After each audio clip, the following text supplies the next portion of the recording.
All right, lots to cover in this video, and let's waste no time. If we come over this way, I will show you.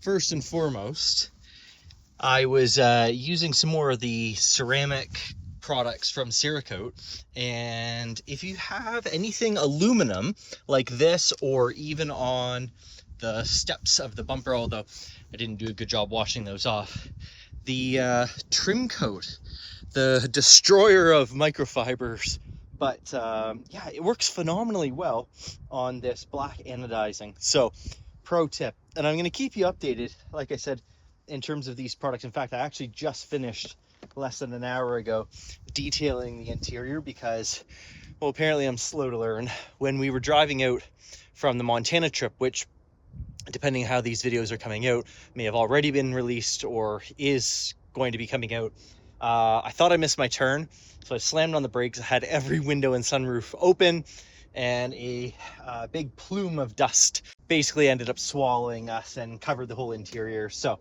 yeah, I hit it with the Cerakote ceramic interior detailer. I still stand by my initial low rating on its cleaning powers, but what it has proven is just like the the rapid ceramic paint detailer that we used on the nose cap here, it just makes things a lot easier to wipe and clean off. But this is our next project, so let's talk about this now. Okay, so this is the Skeptor Flow and Go, and it should look familiar because I actually just did a video all on this custom system here that we have set up to basically double our range and get cheap gas. And no sooner did I finish filming that video, and I added a bit at the end of the video, that the mechanism inside of here malfunctioned and it stopped working. So I got in contact with Skeptor. They did send out a new one. In fact, I'm actually kind of stoked about it because it now includes this little cap. Not that the first one really had any drips or dribbles, but you know, of course there's going to be a little bit of residue in there. And not only is it a cap, but it's like a shockingly good cap. So there's like actually some rubber in here that's held in with the screw. So yeah, surprised about that. So what we're going to do here is we are going to just cut this PEX clamp off, transfer this over, and throw a new one on.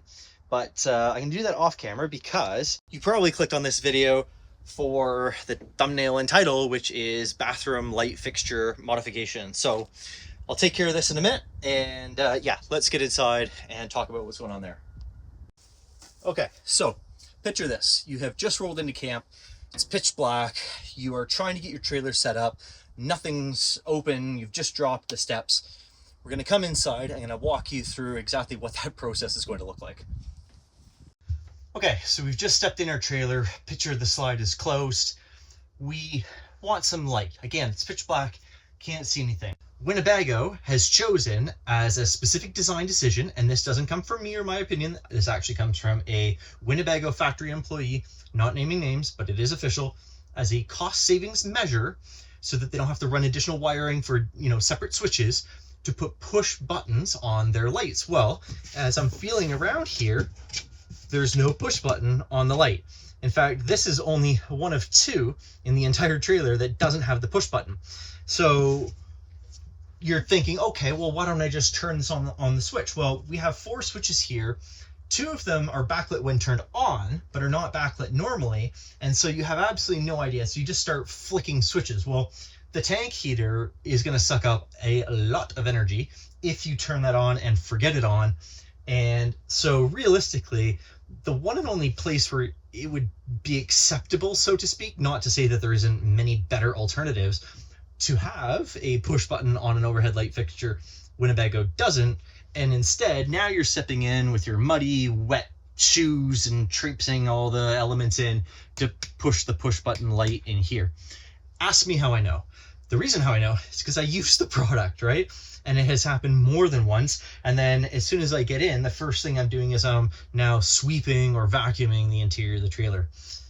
I'm over that. And I was actually talking with my mom, shout out to her channel, Kathy Goes Camping, about this and my plans for what we're going to be addressing here in this video. And it's just sort of frustrating because it does beckon the question, do product designers even use the product that they're making, right? It's cool to design it on paper, and I can understand how this situation came to be. Oh, what a nice light switch, you know, etc.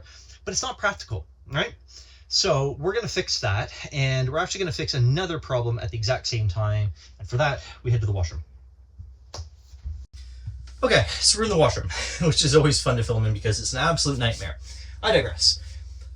Words cannot describe how many times I've forgotten there are 2 light fixtures in here, because as you come in here, there is the second and only light switch that actually turns on the light. It's over this vanity, which, if I'm standing here, is actually quite remarkably easy to press. So why, again, Winnebago has chosen this spot of all to add the extra wiring and switching, but I'm not complaining because I like it. I prefer a switch, right? So yes, there is a nice switch here, but what that ends up doing is getting me in the habit of only turning on the one switch. And this area, quite frankly, is not the best illuminated to begin with the one here. And well, there's a second right here. So this is the second light, which is right above the toilet. But again, you come in here, you turn on this light, you're sort of brushing your teeth, etc. And even if you're going to go dry your hands or you want to maybe get something out of the shower, I'm going to speak for myself, but I'm not the kind of guy who looks down and flicks this one on and turns this one on manually. And then when I want to leave, I turn this one off and then I turn the switch and then I leave, right? Second to that is this light. I know you can't see, but right here is the toilet. And so what you are inherently doing is reaching over the toilet. Now, I'm 5'9". This is perfectly acceptable reach. If you're a little bit shorter, this might be a bit more difficult, etc., etc. I think you might have figured out already where we're going with this. So let's take those 2 lights and switch them so that when you turn on this light switch, there's going to be power to both the bathroom lights, which genuinely does a much better job at illuminating this small space than just the one over the sink. And we're going to put the push button right above the doorway. Now, it is a little bit more complicated than just switching the light fixtures, because if we go and put this one with the solid power on, it's going to be on all the time or off all the time. That doesn't work. But LEDs have a minuscule amount of electrical draw. So what my plan is I'm going to add that light, which will be the solid no push button, onto the same circuit as the light that is right above the vanity. And I've already done some sleuthing, and it should be, famous last words, right? A dead simple process of actually just tying that in. Because again, I'm not worried about overwhelming the circuit in terms of like the increasing the gauge size. In fact, once we get that light cover off, I'll show you just how few LEDs are actually in them to begin with. What that means for over the door, however, though, is that that push button is going to be wired into that switch. And so what we're actually going to do is we're going to bypass that switch. Now, there is a long-term plan for that switch in mind, but the reason for bypassing is, like the bathroom, if that switch is on, then you'd be able to cycle it on or off. But if the switch is off and then you went to turn it on, then there wouldn't be any power and it's not going to turn on. So let's just bypass that switch, which again is going to be like really helpful in the future for perhaps future lighting additions or modifications. I've mentioned it definitely in a few videos already about the interior lighting, and I don't think I've talked about all the exterior lighting that I would like to do. So without further ado, this is my plan. And for legal reasons, this is not an instructional video. In fact, filming instructional videos is a logistical nightmare to begin with, but I don't want the responsibility of your trailer burning down. So far as I'm concerned, this is a grab a beer, sit back, learn about the trailer and some of the wiring and how they've done it, at least on mine, because I'm sure it's different on everybody else's. A little bit of tongue-in-cheek there, just kind of poking fun at the way that these products are actually assembled and wired. Speaking of assembly, I actually want to show you something unrelated to this in a second, but for that, I'm going to take a sip because I've really gotten into non-alcoholic beers lately. They're not the same taste, but sometimes it's just nice to come out here and have a cold drink and not get bombed. I'm really careful about not drinking and driving, so I'm going to have a sip of this first, and then we'll venture back into the washroom in a second.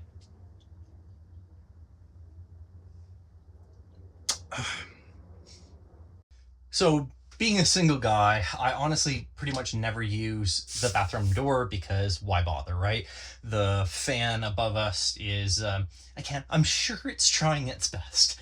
Nevertheless, the door was replaced under warranty and the dealer did not install it properly. So that what was happening is if you went to close the door, well, it bound and basically you got trapped inside the washroom. But I was looking here because I was like, what is going on? Because I was still experiencing issues. And then I noticed this moving and I was like, that's not cool. So a little more investigating later, this is just holding this sort of cap molding into a piece of wood behind it. We have 1, 2, 3 fasteners that are 2 different styles, and this one's the wrong style. We have 2 button heads and then one, what do you call it, this style? Chamfer, I guess? Or surface flush? I don't know. That's here, but they're all short.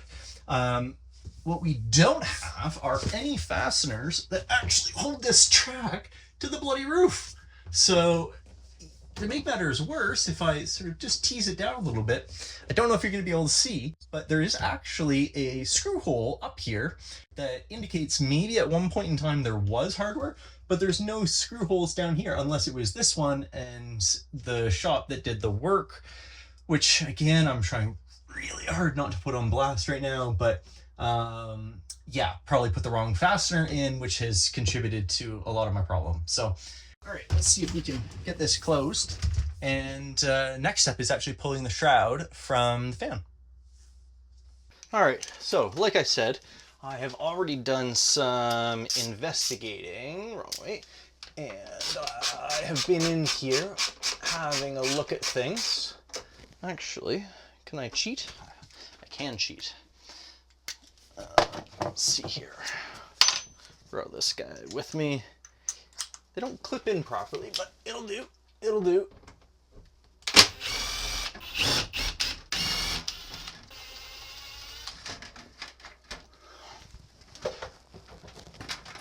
So this is just a little piece of flashing here. Let's close my my sink so that I don't lose any of these screws down below. This can come out. Now, having a look up here, as is often the case, but not always, black is ground, white is power. We can't always test that actually with a test light, but yeah, I feel pretty confident that is the case. So let us pull this guy off here. All right, so I'm actually re-recording this because I was halfway through that last clip and the third-party app that I used decided that was its opportunity, again, halfway through the clip, just to, you know, turn off the audio. Anyways, what I was saying is, well, 2 things. One, we have the wires coming out here, which I believe is ground and power, but I'm not actually 100% sure. And 2, and perhaps more importantly, is you might have noticed that Winnebago only uses 2 hardware here and here. So the manufacturer of whatever this light is has said, we want 3 fasteners to go in here. Winnebago has decided that they're just gonna hash a second one in here and only use 2. And I can only think of 2 possible reasons this would be. First and foremost is if the employees on the line are paid per unit and not actually paid by like an hourly wage or something like that. And so they are therefore incentivized to do things because 1 screw might mean 3 minutes or I don't know, 30 seconds, whatever, multiplied by however many, or Winnebago has directed them to only use 2 so that they can save the cost on 1 screw. I guess there's the third, which is just that Winnebago wants them to use 3 and someone is not actually taking their job seriously and only using 2, which, like, let's be honest, these trailers, there's a lot more features and high technology components going into them, which is driving up the cost, but the actual construction methodology isn't changing. But as a customer, you're out the money just the same. And I don't think that this is acceptable. And at the end of the day, it falls on Winnebago's shoulders because it's their responsibility to be checking these things, right? This is part of quality control. And I'm going to go one step further here because not only are they only using 2, but they're not even using the right fastener. So I still can't bloody think of the name of these, but when they've got the point like this is so that it's going to sit flush. Whereas what they need to be using is a button head where it's flat on the bottom. And the reason that's important and makes a difference is because when it's flat on the bottom, it's going to hold this, what is very thin metal, and it's going to hold it flat. Whereas as you apply any degree of force and torque to this beveled fastener, what it's going to do is it's going to start opening the actual hole here and deforming the material to the point where if you accidentally put this in too tight, it'll just rip this hole all the way open and not be usable. So yeah, is it Winnebago trying to save one screw? Is it somebody not doing their job? I don't know, but the fact that they don't even have the right hardware sort of suggests to me that Winnebago isn't setting their employees up for success by providing them with the right hardware. So yeah, not impressed by that. Now, what I've also done is I have come in with my wire strippers and I have pulled back the sheathing, and we're going to go ahead and just patch these 2 back up. I think, no, I'm not actually 100% sure where these go, but yeah, we're going to connect it just the same. So the hardware we're actually going to be using is hardware that is, I guess, new to me from the perspective of, you know, electrical and wiring and all that stuff. But this seems to be quite common here in the RV world, and that is these lever nuts. And the reason why I'm using these lever nuts as opposed to like a crimp or a solder connection or anything like that is reversibility. These are incredibly easy to install. In fact, I would actually prefer it over what is, there we go. This is just a crimp style. This is very inexpensive and it's acceptable from a manufacturing perspective.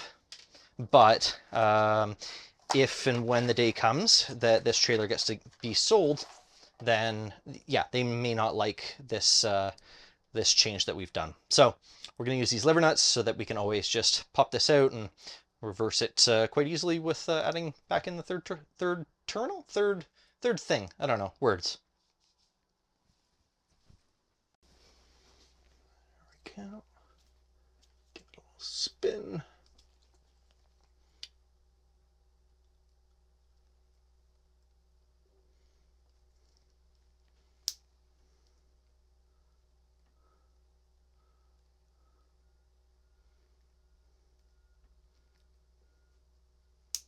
Look at that. Awesome, right? Let's come in, get rid of this guy.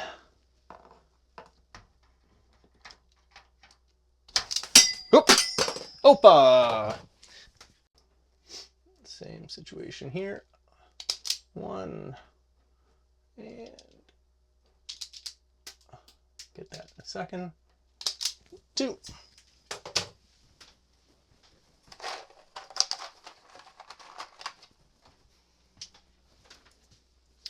Couple of lever nuts, give you a spin. Boom. Oops. There we go. Tuck you back up in there. Okay, so we got the one from the front haul. Let's grab this guy here.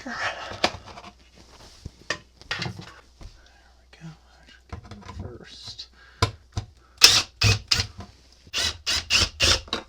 And down we come. Cool. All right, so what is going on here is actually going to make my life even simpler because, let's see, there's, oh, hold on. Don't speak too soon, Colin. There we go. What we're going to be doing is adding on with some extra wire, but what's interesting is we can actually see, is there enough wire? I mean, there's a lot of wire just above your head. I'm pulling this from the skylight area. I may run it separately if I'm being on off, but why do that?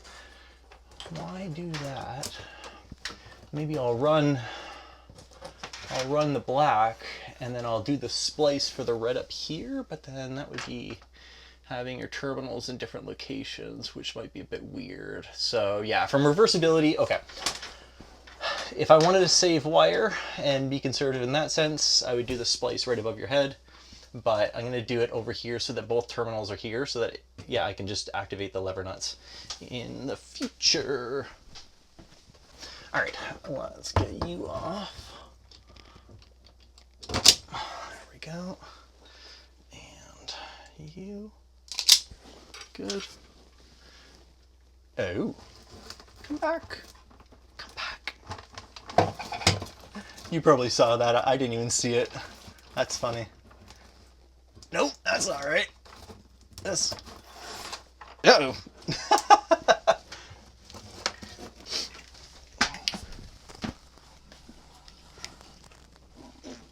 So close to being able to get my elbow in there. This is where having something to chase wire. Actually, you know what? I'm gonna do it the other way. Having one of those like rods or whatever, this metal cables. I have some mechanics wire if it really starts fighting me, but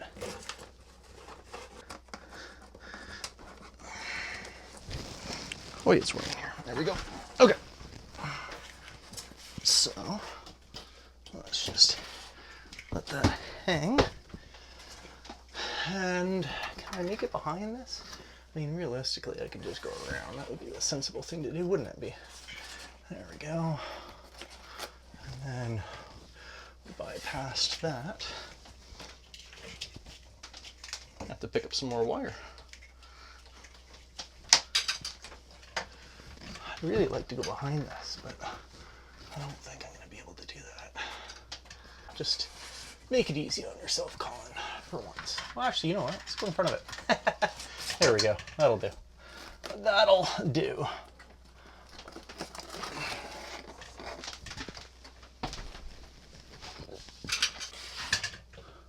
There. And then that'll fit behind the shroud, no problem. Cool, cool, cool. Here. We'll just... There we go. Oops, oops, oops, oops. Line that back up. I'm so tempted to cut this wire shorter. Let's just bloody do it. Yeah, we even still have lots, but yeah, there you go. There's what, better part of a meter, a yard. My American friends. If you appreciate me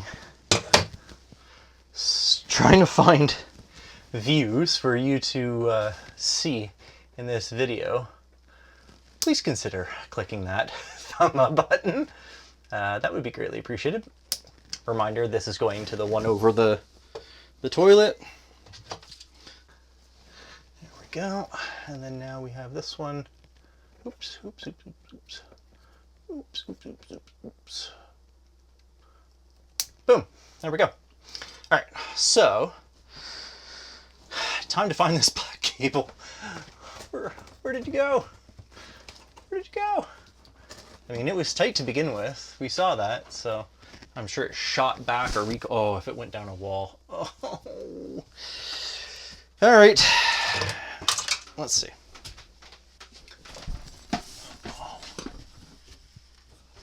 Huh. Let's get some bloody airflow in here. I don't know why I have that closed. Oh, so nice. It's getting hot. Let's see. Is that a black cable? It's not. That's not good. Oh. There's some kind of fabric insulation, and I'm really hoping it's not.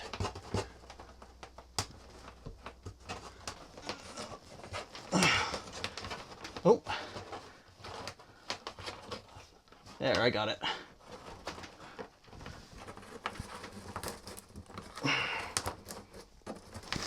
There, the lesson is if you're doing this, hold on to the black cable. And then second lesson is, if you have kids, or like neighbor kids or something, keep them handy. Because I thankfully have embarrassingly thin arms. Ugh. Ooh, my back. All right. Lever nut.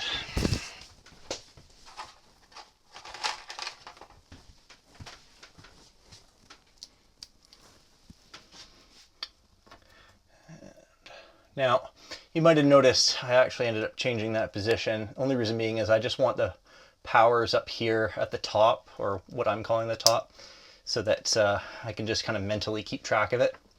And then this here at the bottom. Oh, I'm getting an itch on my hand. I have a sinking suspicion that was fiberglass that was all up into. Again, if I was a smart man, I would have done it all at once. Never claimed to be a smart man. There we are.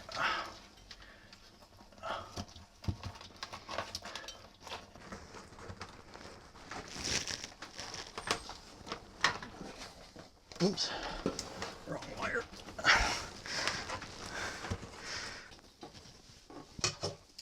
Get you ready. All right. Fixture at the bottom, or next to it.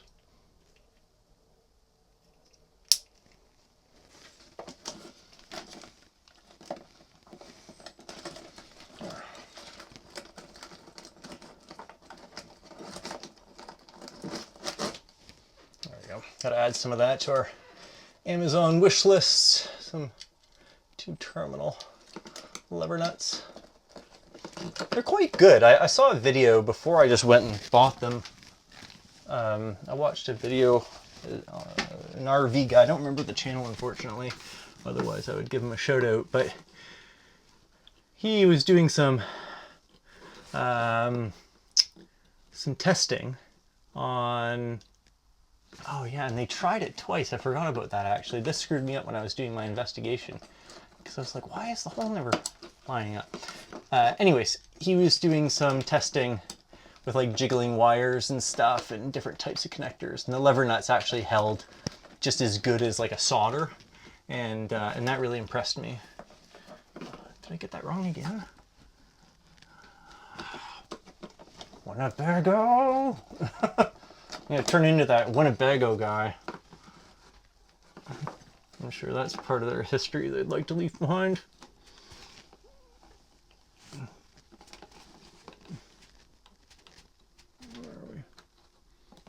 Well, I feel dumb. The reason it wasn't lining up is because, you know, that little detail of it's a different light.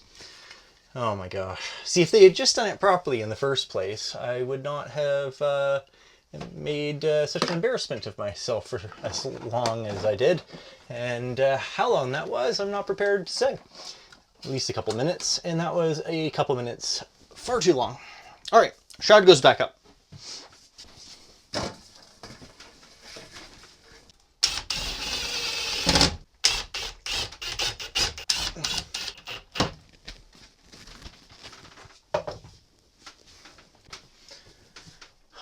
So you can see there's these little tabs on the back.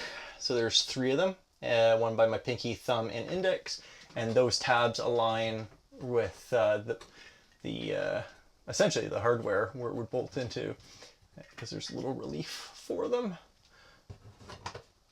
And then you just turn it, and boom.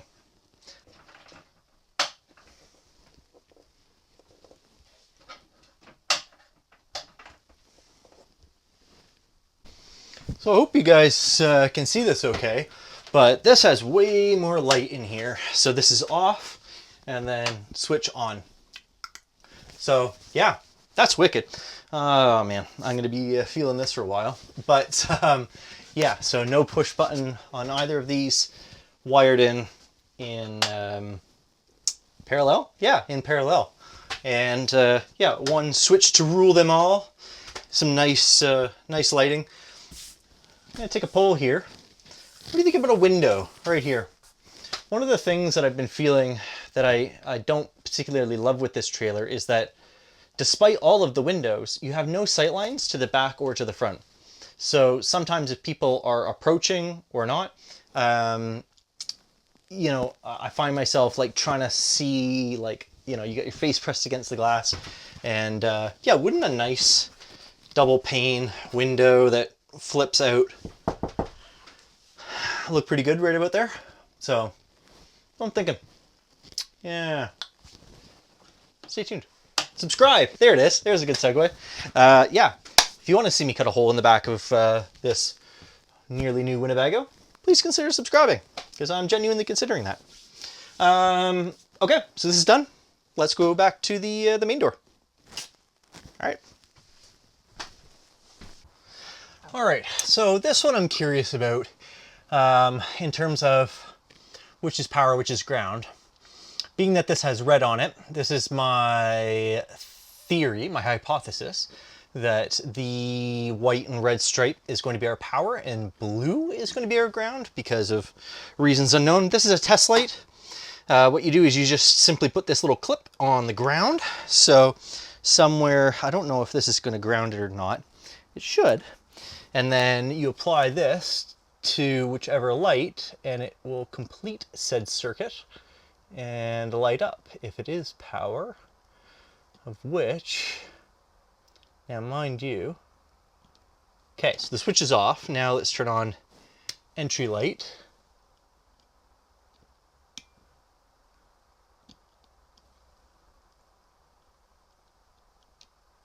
So blue is our power.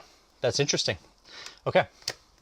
So, and blue is switched because you can see here that there's no power now, and then when we turn it on, there was. So that means that we are going to pull this little panel and we are going to bypass this switch, and this should be then at that point a constant power, and this is going to be our ground. So let's do that now.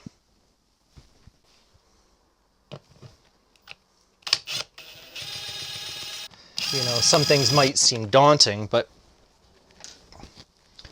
the more you do, the simpler it becomes. But just sometimes, like, it takes just opening things up and having a look, you know, and staring at it for a while and trying to figure out, you know, how things go together. And yeah, I should be able to, you know, figure it out pretty easy. So we can see this second switch in. It's our entry lights here. So second switch in, we see that there's this big blue wire. That's the one that goes right up here. That's our switched power. So it's on a spade connector, and then below that, there's this red one that goes into this lever nut style thing. And this is going to be our power. So I can see two coming out to two different switches. This is our awning lights, and this is our entry lights. And then I can see this one, a little larger gauge. This is going to come from our 12 volt fuse, or our supply.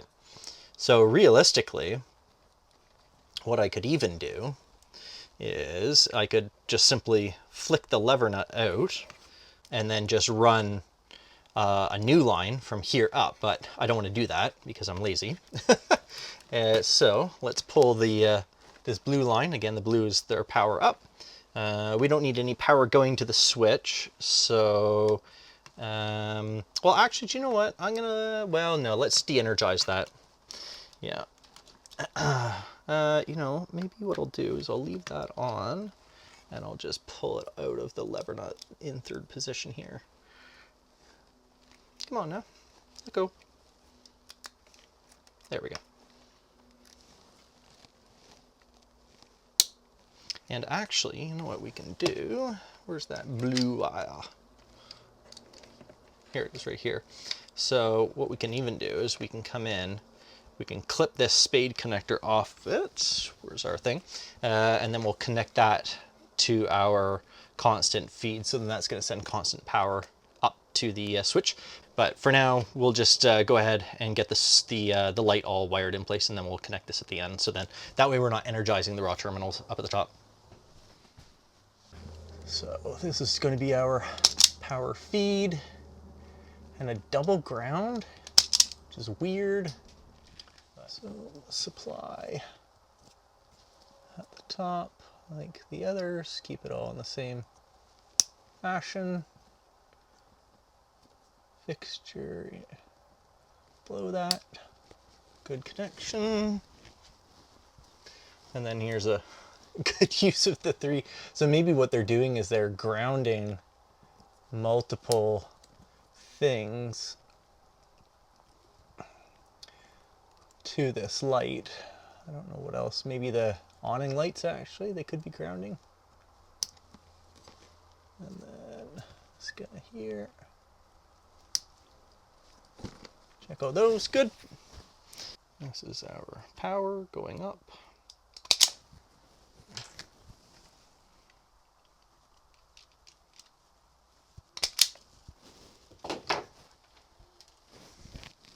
Oh.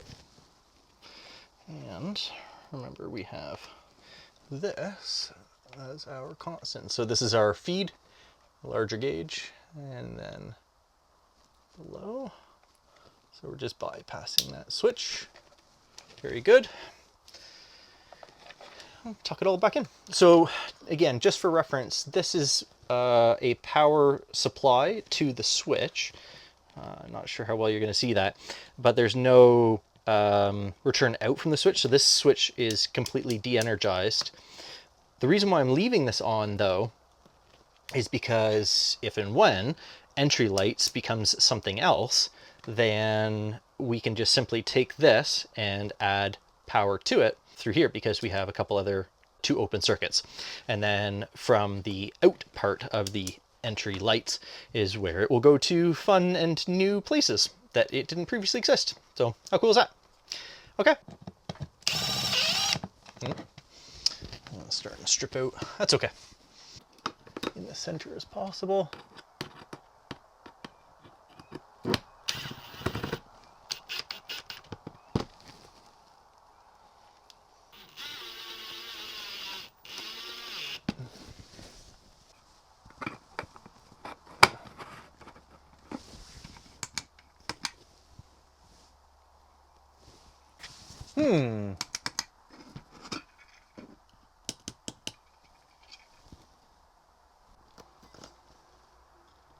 Yeah, so it's constant power.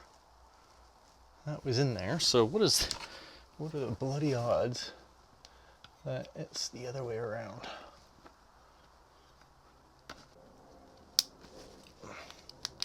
Well, there you have it. I know nothing. Oh, I hate that. Red and white, people. Red and white. That's all we need for wiring. Red, positive. Oh, what am I saying? Red and white. Red and black. I can't even speak correctly. Can't even protest correctly. What is this world coming to?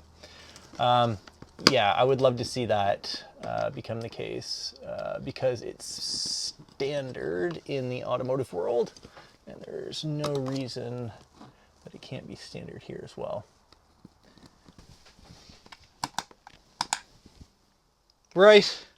Like, oh no, it's dark, I can't see anything. Let there be light. Oh yeah, what's that that UK guy? Yeah, you've probably seen him. I think he's still around. Anyways, that just about wraps things up. Speaking of wrap, I am going to finally install a toilet paper holder in the washroom. I'm going to do that off camera. It's phenomenally garbage, but kind of in the best way. It is very sharp, so I'm going to go and dig around in my toolbox, see if I can't find a file to file this down. But yeah, it weighs nothing, and it comes with 3M adhesive on the back. So go team. But anyways, yeah, so entry lights will now do nothing for the time being. We still have our awning light outside, tank of water, that's perfectly fine. There is room in this panel should we want to Dremel out for more switches and not drill into our nice wood here. Is this foreshadowing? Who knows? Probably it is. Yes, it is. That said, thanks very much for watching.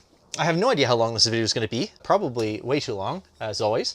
But yeah, thanks for watching. I genuinely appreciate it. My hope, honestly, is that I maybe inspire you to explore, I'm trying to use the word fixing your trailer, but changing its functionality to align with how the product is most likely to be used. So And to all the new subscribers, what's up? Hello, and thank you so much for clicking that subscribe button. It means the world to me. So yeah, anyways, you take care. We'll see you next week. Bye for now.